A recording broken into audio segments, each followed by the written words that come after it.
شكر غدي قبيرينينا تطعد الزينة فلك تغنى للشعرانا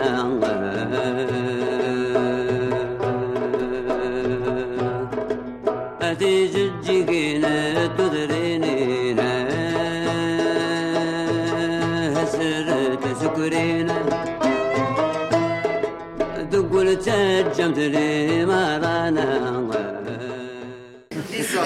Les hommes, ils font un enfant et une femme. Comme ça, j'ai un copain qui a fait ça. J'ai un copain qui a fait ça, je lui ai pu parler, le meilleur ami de mon mari. Il a dit, ah moi tu sais, là, cette fille, elle ne veut pas, là tu vas voir. Il lui a fait un enfant, comme ça, elle s'avait guéri, 3 mois plus tard, elle est partie. De toute façon, elle était avec son meilleur ami. Bon. Ce que je veux dire, la vie il y a un truc de la vie qui se révolte de la nature. Donc ça, c'est très important, c'est que le Kabyle ne voulait que la pérennité de la famille, il faut comprendre. On ne faisait pas des enfants pour faire des enfants, c'est pas vrai, les gens aimaient leurs enfants. Voilà ce que je vous dis. Vous êtes d'accord avec moi? Oui. C'était comme ça. Où on ne fait pas d'enfants. Ma mère nous a interdit de faire des enfants. Elle nous a dit, c'est pas la peine de faire des enfants si vous ne voulez pas les élever. À l'européenne. Ma mère a dit, ne faites pas d'enfants. Et quand j'ai eu des enfants, mon frère a eu 3 filles, ma soeur a eu 2 filles, tout ça, ma mère a dit, attention, vous faites des enfants, c'est pour vous, c'est pas pour moi. Moi, j'ai fait mes enfants. Ça, c'est la femme kabyle, les vieilles femmes kabyles. Elle dit, vous faites des enfants pour les élever vous-même. On va venir, on va vous aider. Mais il faut que vous aimiez les enfants aussi. Nous, on n'a pas besoin d'enfants, tu comprends, on les a fait. Donc mon fils, il fait un enfant grâce, attention à ma règle. Si tu fais un enfant, tu le fais pour l'élever. Et tu prends la responsabilité, sinon tu ne fais pas d'enfant. C'est très kabyle, ça aussi. Alors je continue, voilà. Je crois que alors, et je vous avais mis, oui, ça c'est intéressant aussi, les activités maternelles. Ça, c'est pas méchant à ce que je dis, hein, c'est très bien ce que je fais, c'est que c'est scientifique, c'est que la femme devient femme de sa première menstruation, qu'elle soit mère ou pas, elle est femme. À partir du moment où tu as du sang, tu peux créer la vie, tac, tac, tac, tac, tac, jusqu'ici. La femme kabyle est femme-mère, pas seulement qu'elle nourrit, elle a nourri tension dans tout ça, et ici, quand la grand-mère continue, on verra, la grand-mère, c'est une femme très importante parce que non seulement elle a été mère, elle a porté leur mère, mais elle continue à être la mère de ses enfants, pas des petits-enfants aussi, mais surtout de ses enfants, elle les suit. Donc elle devient une mère éternelle, et ça c'est très important. Donc la maternité va de là, ce que tout le monde oublie. Les Kabyles savaient qu'on était mère quand on avait un enfant dans le ventre. Quand on a un enfant dans le ventre, on est déjà mère, oui ou non? Mais le père n'est pas père. Il n'est pas encore père. Un père ne peut être qu'un père, il peut prendre l'enfant dans ses bras que quand il est sorti. C'est vrai ce que je dis? Donc la paternité est plus tard. Les Européens ont fait une chose, de plus en plus tous, dans la société moderne, on a évincé la femme enceinte. On l'a laissé tomber. Alors que vous avez vu tout, comment le mariage, tout ça, comment c'est fait. Parce que, en faisant ça, on a réduit la maternité à la naissance de l'enfant. Donc on ne respecte pas. Aujourd'hui, tu sais qu'elles sont enceintes ou pas, même que ça se passe vite. En principe, on essaie de ne pas avoir d'enfants, c'est encore mieux. On les a quand on veut. Hein, c'est pas la nature qui fonctionne. C'est la tête qui te dit ce que tu dois faire avec ton ventre. C'est pour ça que ce sont tous des gens dissociés. Hein, ce sont des gens tous malades, il y a tous des cancers d'ici. Donc ça, c'est très important. C'est une des phases qui a été réduite. Et à partir du moment où tu ne respectes plus le ventre de la mère, tu n'as que 3 phases. Et ensuite, tu peux éliminer la grand-mère. Et tu n'as que 2 phases. La belle, la jolie. Voilà. Ça, c'est bien. Maintenant, je vais vous montrer comment les femmes kabyles. Bonjour, ma petite. Alors, les femmes kabyles. Alors, ça, c'est une jolie poterie que j'ai, que j'aime beaucoup. Et ça, c'est une femme enceinte. Et quand même, quand on pense que cette femme qui a fait cette poterie, qui vient d'Iswadia, cette femme, cette vieille dame, n'avait ni crayon, ni compas, ni rien du tout. Et elle a fait ça comme ça, à main levée, ça s'appelle. Moi, j'ai essayé de reproduire ça. J'ai essayé de reproduire, et pourtant je suis assez concentrée dans mon trait, j'ai pas pu. Et elle a fait du premier jet, il n'y a pas de copie de ça, elle a fait ça. Et derrière, il y a ça là, tu sais, qui monte. Il y a toute, on dirait même la Kundalini, si on parle des bouddhistes, etc. Elle est enceinte. C'est une lampe à huile, hein, vous avez vu, j'avais fait des trucs. Hein. Et si on mettait de l'huile, on mettait là dans le nez, là, on met un morceau de laine et on allume, et c'est comme ça qu'on s'allumait. On n'a pas d'électricité non plus chez moi, pendant plus longtemps, en Kabylie, donc on avait des choses comme ça. Et derrière, c'est tout décoré. Je ne vous ai pas porté, mais c'est une splendeur, parce que derrière, c'est tout, tu sais, des petits dessins, c'est extraordinaire. Bon. La troisième femme, la mère de son enfant l'a fait. Et maintenant, c'est joli, ça c'est Ali Maroc, c'est Djaoud qui a été assassiné, donc j'aime beaucoup ce livre. La quatrième phase de la grand-mère, bon, ben, elle est formidable, elle continue. On va la laisser un peu, la grand-mère, mais on sait qu'elle est très importante, d'accord?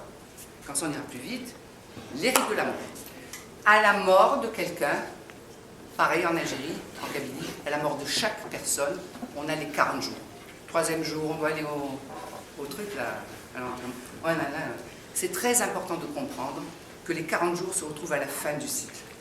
Si vous avez 2 éléments, A et B, 2 phases, vous ne pouvez pas faire un cercle, il faudrait vraiment le tourner. Avec 3, tu peux commencer à faire un cercle, tu as le triangle ésotérique, si vous voulez, qui peut devenir un cercle dans la 4e dimension. À partir du moment où tu bouges, on fait une quadrature du cercle. Mais ça ne peut devenir qu'un cercle que quand le numéro 1, le rite du départ de l'enfance, est avec la mort. Et en Kabylie, on avait la naissance et la mort qui étaient pareilles. Donc l'enfant il sort du ventre de la mère, on a 40 jours, le rite des 40 jours qui est très important. Qu'est-ce qui est encore, les gens savent la signification. Et quand on meurt, on va aussi 40 jours pour retrouver la terre. D'accord? Nous avons été enfantés par la terre, disait Kabyle. Nous avons été enfantés par la terre, et c'est dans la terre qu'on retournera.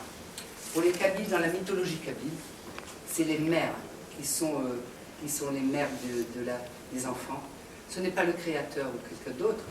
Il y a certainement une création qui est là. Mais les enfants sont nés de la mère. D'ailleurs, dans le mythe des premiers parents, c'est une femme. C'est la femme qui a été la première. Ce n'est pas comme chez les chrétiens, dans la Bible, où c'est l'homme qui a été créé, la femme a été faite à son goût. Chez les Kabyles, c'est Frobenius. C'est un Allemand, 1813, qui a écrit sur les premiers parents kabyles, les premiers parents s'appellent, et la mère de la vie, c'était une femme. Après, il y a l'homme qui est venu, elle est allée l'assaillir, ils ont fait 50 enfants, c'est toute une histoire merveilleuse. On n'a pas le temps. Voilà, ça va tout, je continue. Mais les femmes kabyles ont jusqu'à présent décoré leur maison, leur patati, des peintures murales, etc., avec des dessins extraordinaires qui ont été très longtemps considérés comme de simples petits dessins, des petits gribouillis. C'est Berg, je sais pas la truc maintenant. C'est Berg qui a écrit cette écriture des femmes kabyles, ce sont des choses naïves, etc. Ah oui, c'est oui. Et alors, ce qu'il y a d'intéressant,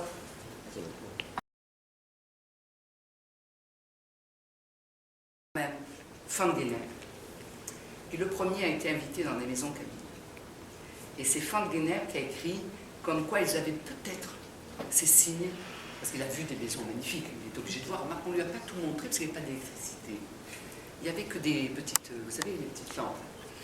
Alors il a dit oui, peut-être que c'est pas mal. Et ensuite il y a eu De Wulder, le père de Wulder, qui a été initié par une femme kabyle, une vieille dame. Moi, ma mère a connu le père de Wulder, on connaît cette histoire, c'est un petit truc où il a dit non, ce sont des signes spéciaux, ce sont les femmes qui dessinent le dessin de la maternité. Ils n'ont pas dit comme moi, il a dit écriture magique, ça s'appelle fresque de l'écriture des femmes kabyles, rituel et écriture des femmes kabyles dans les peintures murales, je crois. Et le père de Wulder, donc, a donné un petit papier comme ça qui a été conservé. Moi, j'en ai eu un exemplaire il y a très longtemps, et je me suis aussi intéressée à ça. Et avec mon initiation de la poterie, j'ai pu, si vous voulez, comprendre ce qu'il disait. Alors, je vais vous montrer rapidement que les signes berbères sont tous sur la peau, c'est toujours les mêmes signes. Sur la peau, ils sont tatoués sur la peau des femmes. Ce n'étaient pas des tatouages pour faire la beauté d'aujourd'hui, ce n'est pas les tatous, là. Hein. Non, non. C'était des signes qui soignaient. Quand on mettait des médicaments, c'était un médicament. Je raconte toujours ça, que ma grand-mère, elle avait des poignets très faibles, on a des poignets très faibles dans la famille en Italie, des Imar. Donc on nous faisait, moi j'en ai eu, ils sont pas... Et on nous faisait des tatouages ici pour nous soigner, parce qu'on n'est pas de force, tu vois, je veux dire. Hein. Donc ma grand-mère, elle avait des tatouages de partout ici. Alors on prenait des feuilles, des petits trucs d'acacia, il fallait faire bouillir quelque chose sur le canoun, on prenait ça et on piquait ça dedans. Ça est dans le sang. Pour faire un tatouage, il faut du sang. Hein, pour ça. Et donc ça soignait. C'est pour ça qu'on le mettait ici, on le mettait ici. Il y a des garçons aussi qu'on soignait comme ça. Ouais, c'est très long. Oui, les scarifications on faisait aussi. Hein. On touchait. Mais toujours dans des signes. Tu vois ici, elle a le même truc qu'en bas. Ça c'est tatouage, celle-là aussi. Ça, j'aime beaucoup cette photo parce que il y a une très belle, un très beau mythe sur le tissage en Kabylie. Et on dit que c'est une femme qui est allée trouver dans le fumier, elle a trouvé une peau de serpent. Et depuis, elle reproduit la peau du serpent. Et Wege, c'est la peau du serpent. Hein, c'est les losanges. Je vous expliquerai. Par exemple, les bijoux kabyles. Tiens, elle porte exactement ce bijou kabyle que j'ai. Toujours des triangles, tu vois, des trucs comme ça. Hein. Moi, j'ai fait une analyse très longue. J'ai répertorié les plus importantes dans ma région de la poterie. Et j'ai essayé de montrer que ces signes représentent l'ouverture de la femme. L'ouverture d'où vient la vie dans une femme. Ce n'est pas une ouverture, ça s'appelle d'ailleurs le damier. Comment ça s'appelle déjà? Je dis toujours, c'est le truc des abeilles. Le nid des abeilles, ils disent, alors ils disaient, vous comprenez, ils ne savent pas ce qu'il faut. Ils ne savent pas ce qu'il faut. Hein. Alors, et non, c'est une grande image pour tous les peuples de la nature. C'est de dire que tout ce qui vient de quelque part vient comme du miel. Hein, c'est-à-dire, c'est le... Voilà. Donc, on représente l'ouverture de la femme par ça. Ici, bon, moi je pourrais lire, c'est pas important, c'est pas très important. Tous ces triangles ont une signification. On croit que ça n'a pas de signification. Ça a une signification. Ça a été mis, ce sont des signes que l'on marque pour apporter la fécondité dans la maison et pour représenter des signes de la maternité des femmes. Dans les acouphies également. Je ne sais pas qui je racontais, que j'avais un copain, oui, je vais vous raconter, j'avais un monsieur que je connais, Belkacem à Paris, ça c'est Moral de Abouda qui a fait ça, Les Maisons Kabyles, un livre magnifique. On le trouve plus sur les... Il a fait ça dans les bibliothèques parce qu'il ne trouve pas d'éditeur et qu'il est difficile de vous payer. Et il vit à Azazga, près d'Azazga, il parle à personne, de toute façon je ne sais pas. Il fait rare. 1985, il est allé à Paris, c'est un élève des Beaux-Arts.